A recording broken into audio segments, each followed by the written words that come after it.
నాడే అన్న ప్రాసన అయ్యిందో కన్యదాని వన్య ప్రాసన అవ్వాలో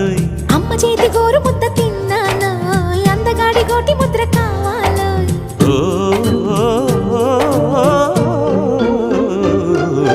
కాస్త నన్ను నువ్వు నిన్ను నేను కోరుకుంటే కోరుకున్న చోట నువ్వు నేను చేరుకుంటే చేరుకున్న చోట ఉన్న దీపం మారుతుంటే ఆరుతున్న వేళ కన్నెకాలు జారుతుంటే